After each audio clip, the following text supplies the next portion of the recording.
एक बार पूज्य गुरु महाराज योगीराज जी हरियाणा के गांव राजपुर में पधारे। सोनीपत के पास में गांव है राजपुर, वहां पधारे।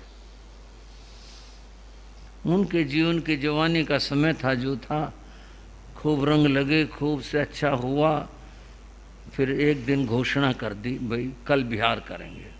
नाजी महाराज जी और ठहरो। बोले बस भाई होगी बात, संतों का मन होगा, कल चलेंगे। मंगल पाठ सुना दिया प्रवचन के बाद। जब लोग वंदन करके जा रहे थे तो गुरु महाराज सबको कुछ नियम दे रहे थे। भाई एक सामायिक रोज किया कर। किसी को माला के लिए कहते, किसी को सामायिक के लिए कहते, किसी को दिन से खाने की प्रेरणा देते। इस तरह से उस पंक्ति में एक युवक, चूँकि गांव में पहले तो अग्रवालों के घर भी बहुत थे, लेकिन जमींदार भी बहुत आते सुनने के लिए। वो जमींदार युवक था, वो आया। गुरु महाराज ने देख लिया सामायिक वाला तो ये है नहीं, तो कुछ और ने। गुरु महाराज बोले ले भी कुछ नियम कर ले तू भी। ये मैं तो कुछ जानता जोनता नहीं नियम। बोले कुछ कर ले, कोई चीज छोड़ दे, कोई चीज छोड़ दे। बोले जी मेरी तो कुछ समझ में नहीं आया। बोले कुछ सोच ले, जो तेरे खाने से संबंध रखती हो, किसी और क्रिया से रखती हो, कुछ सोच ले, छोड़ दे। कुछ मस्खरापन का हो या भोलापन का हो, कुछ भी हो। बोला अच्छा जी नियम कराओ ना, करा दो। कांकर नहीं खानी, ये घटना है। कांकर तो समझ गया आप सारे हरियाणा के। बोले कांकर नहीं खानी, बोले ये नियम करा दो। महाराज बोले ले पक्का रहियो, कांकर नहीं खानी। बोले अच्छा जी, बहुत चलती है। नीचे जाके हंसा भी। बोले मैं तो साध बात के कांकर नहीं खाने, कांकर के काम पड़े और कोई चीज़ छुड़वान दे भाई, कोई अनाज में कुछ और चीज़ में। मैंने कह दिया कांकर नहीं खानी और साधुओं ने कह दिया कांकर नहीं खानी। संतों ने बिहार कर दिया, गुरु महाराज योगीराज जी ने। समय बीतता रहा। एक बार उस लड़के को, युवक को बुखार हो गया। बुखार हो गया तो बुखार में रोटी तो कम ही देते हैं। उसकी माँ ने खिचड़ी बनाई और खिचड़ी बना के लाई। बोले ले बेटा खिचड़ी बना दी, खिचड़ी खा ले। बोले माँ मेरा तो जी नहीं कर रहा खिचड़ी खाना। बोले ले खा ले, थोड़ी खा ले। बोले ना मेरा जी कर रहा। वो बोले ले मैं यहाँ हरियाणा के शब्द धरूसू, मैं यहाँ रख रही हूँ तेरे पास में, तेरे सिराने, और जब तेरा जी करा खा लियो, मैं खेत में जा रही हूँ। उसने वो ढक करके रख दी और वो खेत में चली गई। फिर आई, उसने उसका मन किया नहीं, खाई नहीं। देर हो गई थी। फिर शाम सी को माँ बोले खिचड़ी खा ली। बोली ना, उसने देखी। कहने लगा ला आप दे दे अब खा लूँ। माँ ने कहा के खाओगा? शीली कांकर बना दी। शीली ठंडी और कांकर तो जो ठंडी रहते ने, शीली कांकर बना दी, के खाओगा? तो माँ बेटे की बात है, आपसे बात है, के खाओगा? फिर जी कर खा ले। बोले ये तो मैं बिल्कुल ही मैं खाऊं। बोले क्यों ये के बात होगी? बोले बात क्या होगी, तने कांकर कह दी, कांकर खाने का मेरा नेम है, मैं नहीं खाने का। बोले तना खाने तो है नहीं, काम खाए में दुखी कर रहा है, ना खा। वो उठा कर रख दी। बंद हुआ, वो रखी रही। अगले दिन सुबह गांव में तो बस खा लेते, कोई दिक्कत नहीं मानते। तो सुबह था भाई चलो दूध में लस्सी में खिचड़ी खा लें। सुबह उठाए, वो देखे उसमें छिपकली पकी हुई मिली। वो जो बनाई क्या गलती हुई कैसे हुई, वो पकी मिली, उसके अंदर पकी पकड़ी। मुसर माथा पीटा, बेटा हम तो आज नाश हो जाता, हमारा यूँ हो जाता। तने बड़ा अच्छा करा, खिचड़ी नहीं खाई बेटा, हम तो बच गए, तू भी बच गया। बोला ये तो सारी मेहरबानी साधुओं की है। साधु ने नियम कराया था कि कांकर नहीं खानी, और वो बात मेरे याद रह गई और मैंने कह दिया कांकर नहीं खानी। एक दो दिन में ठीक हो गया। ठीक होने के बाद में वो बानिए जो थे ना जैन, उनके आया। बोले रे वो महाराज कहाँ हैं? बोले कौन से? जो अपने आए थे योगराज जी का नाम लिया वो। बोले भाई वो तो उधर सोनीपत रोहतक उधर चले गए। बोले भाई मैंने दर्शन करके आना है। वो रोहतक गया दर्शन करने, मुझे पता चला, मैं रोहतक पहुंच गया, रोहतक गया, वहाँ जाके दर्शन किए। दर्शन करके जाते बोले महाराज पहचाना तो नहीं होगा? महाराज को ध्यान था। बोले हाँ, वो नेम करा था ना कांकर का दल है गुरु महाराज का। बोले वो कांकर का? बोला हाँ जी आप, मैं तो बचा दिया आपने के नेम ने। बोले क्या हुआ, बात बताई। बोले जो नेम तो भाई अच्छी बात होती है, और तो क्या कहते गुरु में। बोला जी अब आप अपनी मर्जी से कोई नेम करा दो, अब मैं उसी का पालन करूंगा। त्रिनगर वालों अब तो चमत्कार होगा ना सामने। बोले अब तो कोई नियम करा दो, मैं उसी का पालन करूंगा, मैं वही करूंगा। गुरु महाराज ने उसको कानूनकार मंत्र याद कर ले, सामायिक की बात बताई। कम बंध वो कहना यह है, ये जो खाने का मामला है ये बड़ा विचित्र है, बड़ा महत्वपूर्ण है। चलने के बाद, बोलने के बाद, खाने के बाद यही तो नहीं आती। ढंग से अगर ये आ जाए, ठीक तरह चलना आ जाए, बंद वो ठीक तरह से बोलना आ जाए, ठीक तरह से खाना आ जाए, जीवन ना संवर जाए। जीवन संवरता है तो इसलिए नहीं, आता नहीं है। और बंद वो चौथी बात बताई गई, आदान निक्षेप समिति, लेना और देना, उठाना और रखना, ये है इसमें।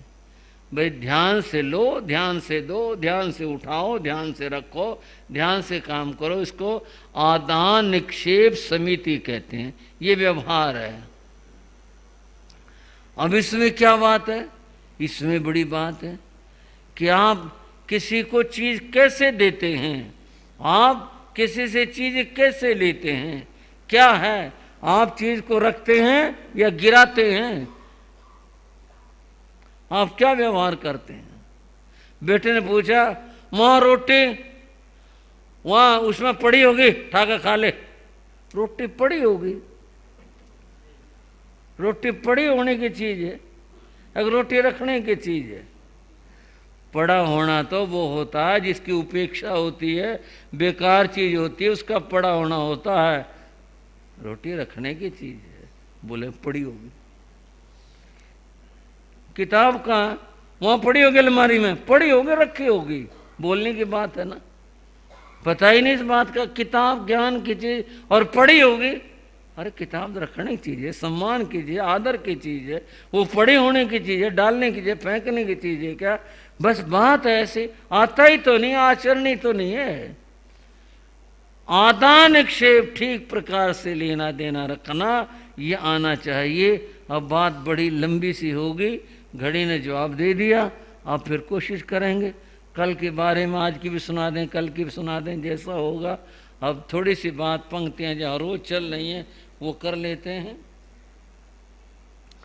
सुनो सुनो जार की अटल कहानी, बोलो सुनो सुनो जग वालो तुम नमो।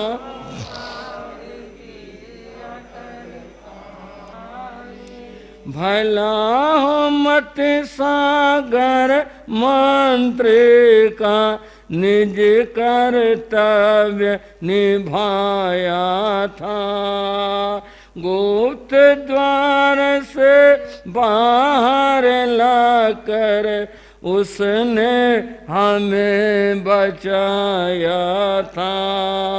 दृढ़ निश्चय स्वामी भक्ति से हम पर ये उपकार किया, सूझ बूझ से दूर दृष्टि रख कदम कदम सहकार किया, उसी की युक्ति से बच पाए हम दोनों की जिंदगानी।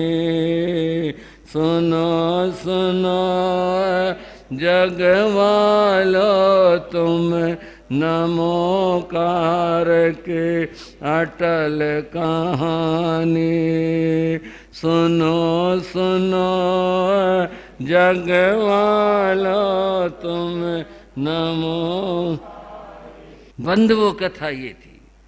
मैंने सुंदरी ने अपनी सास से पूछा था, माता जी आपके आंसू किसी पीड़ा को बताते हैं, ये आंसू खुशी वाले आंसू नहीं है, क्या बात है, क्या कारण है, मेरा आना अच्छा नहीं लग रहा या कोई बात मन में, मुझे बताओ। तब सास कमल प्रभा ने कहा था, बेटी ये तो बड़ी पीड़ादायक कथा है, क्या करोगी सुनकर। वो आग्रह करती है। फिर उसने अपनी कथा सुनानी शुरू की। सिंहरथ राजा, राजधानी, वो सब आपने सुनी थी पीछे। और ये भी सुना था कि जो वीरदमन उसका भाई था, वह किस तरह से इनको मारने का कुचक्र रचता है। महल के चारों ओर पहरा लगा दिया गया और योजना थी रात को माँ बेटों को कत्ल कर दिया जाएगा। अब बात कह रही है कमल प्रभा, बेटी मेरी समझ में नहीं आया आज ये घेराबंदी क्यों हो रही है, चारों तरफ सारे दरवाजे बंद करवा दिए बाहर के, मामला क्या समझ नहीं आया। किसी से पूछूं कोई बताने को तैयार नहीं, किसी को पता नहीं ऐसी क्या बात है। ऐसे समय में रात्रि का समय था और वो रात हमारे लिए मौत की रात थी। उस समय में हमारा मंत्री मति सागर, जो मेरे पति का खास विश्वास पात्र था, वो कहीं से निकलकर महलों आया, फटाफट आया। महारानी महारानी। हाँ भाई मंत्री, आपको पता है क्या बात है। बोले ना मैं तो पूछ, समझ नहीं आ रहा बात क्या है। ये चारों तरफ पहरे लगे हुए हैं, दरवाजे बंद करवा रखे हैं, हम कोई कैदी हैं, मामला क्या, किससे पूछो कोई नहीं बता रहा, क्या बात है। राजमाता यह आपके जीवन की आखिरी बेला है। हाँ क्या बात, आपके बेटे की आखिरी बेला है। वो चकित रहेगी, कैसे। बोले आज की रात आप दोनों को कत्ल कर दिया जाएगा। ये सारे काम वीर दमन के हैं, उसने काम करवाया है और मैं जान पर खेल कर आया हूँ सिर्फ आपको बताने के लिए कि अब समय आ गया, आप जो कर सकते हो। हम क्या कर सकते हैं, हम तो यहाँ कैद हैं, हम क्या कर सकते हैं। मती सागर जब तूने इतना काम किया है, भाई तू ही बता हम कैसे प्राण बचाएं, कैसे क्या हो हमारी रक्षा। बोले राजमाता मैं इसीलिए आया हूँ आपके पास में, आप देखो अगर कष्ट सहने को तैयार हो तो जिंदगी बच जाएगी और नहीं तो फिर बस आज आखिरी रात है ये, बताओ क्या बात है। मैं फिर कह रहा हूँ बहुत मुश्किल काम है। बोले बताओ तो सही। आप दासी के कपड़े पहन लो, आप क्या करो, दासी के कपड़े पहन लो, और इसको बेटे को, राजकुमार को, ये जो दासियों साथ बच्चे होते हैं ना, बिल्कुल ऐसे फटे पुराने खराब वाले वो कपड़े पहना दो, ताकि एक बार देखने में पता ही न चले ये दासी है या ये रानी है। अपने सारे आभूषण उतार दो, कुछ भी ऐसा न लगे, और जो भी कुछ हो सकता है जैसे वो सब काम कर लो। भाई फिर क्या होगा। बोले फिर ऐसा है, एक महल में दरवाजा है, वो महाराज जानते थे, मैं जानता था, और तो शायद कोई जानता हो पता नहीं। वो बिल्कुल ऐसा दरवाज़ा है, उसके आगे से आप हम सब फिरते रहते हैं, लेकिन किसी को पता नहीं यहाँ दरवाज़ा भी है, ऐसा भी है। वो दरवाज़ा मैं जानता हूँ, मैं खोल देता हूँ। वो ऐसे ही विपत्ति के समय का दरवाज़ा है कि मुसीबत आ जाए इस दरवाजे से परिवार निकल जाए। और ये नीचे सुरंग है, सुरंग से चलते चलते आगे जंगल में जाके निकलेगी, झाड़ियों में निकलेगी, वहाँ पता नहीं चलता कि नीचे कोई सुरंग है। वहाँ जाकर और फिर तुम इस राज में मत रहना अगर जान बचानी है अपने और राजकुमार की, बस ये रास्ता है। अन्यथा तो बस थोड़ी देर की जिंदगी है। आप सोच सकते हैं प्राण सबको कितने प्रिय होते हैं, और वो माँ थी अपने बेटे को सोचती है। तो बोले मति सागर किसी तरह तू कर, हमें बता किधर से जाएं। उसने कपड़े बदले, दासी के कपड़े पहने। अब ये सुनाते मैं बताना चाहता हूँ, देखो चुटकी भर में कर्म क्या से क्या कर देता है। रानी से दासी बना दिया, राजकुमार के कपड़े बदले। राजकुमार, माँ ये गंदे वाले में कपड़े क्यों पहनो, अच्छे वाले तो, पर चुप बोल मत, पहन ले। उसको कपड़े पहना दिए। मति सागर ने बस थोड़ी सी ताक झांक करके एक जगह पत्थर का दरवाजा था, पत्थर लगा हुआ था, पता ही नहीं चल रहा, उसने जोर का धक्का मारा। धक्का मारते वो दरवाजा था और सरक गया। बोले ये दरवाजा है और आप निकल जाओ, मैं इसे बंद करूंगा, नहीं तो आपके पीछे यहां से आ जाएंगे जो आपके पीछे लगे हुए हैं। और बस कहीं नहीं कुछ हो, इसमें सांप मिले, बिच्छू मिले, कुछ मिले, तो वो है सुरंग है, क्या पता कब से बंद पड़ी है, पर जान बचानी है, किसी की तलवार से मरने की बजाय जानवर से मर लेना, ये सोच करके चली जाओ बस। और दूर निकलेगी जंगल में जा करके, और वहां पर इसके ऊपर खूब झाड़ियां होंगे कांटों वाले, और पता ही नहीं चलेगा, उनमें से उलझ करके किसी तरह बाहर निकल जाना और फिर भाग जाना बस। माँ बेटा दोनों उस अंधेरी गुफा में, दरवाजा खुल गया था, नीचे उतर गए। मति सागर ने दरवाजा बंद कर दिया, और बंद करते ही बिल्कुल बराबर, पता ही नहीं दीवार है और कुछ नहीं पता। वो तो सुरंग में दोनों उतर गए। अंधेरा, बालक रोने लगा, उसकी माँ ने चुरा, पागल मरवाएगा तो चुप रहो। उसे गोदी में उठाए हुए, बच्चा गोदी में, और फिर ये स्थिति, अंधेरा और वो सुरंग, जिस तरह था बेचारी भागी जा रही है, मौत लग रहा था पीछे आ रही है, भागी जा रही है, भागी जा रही है।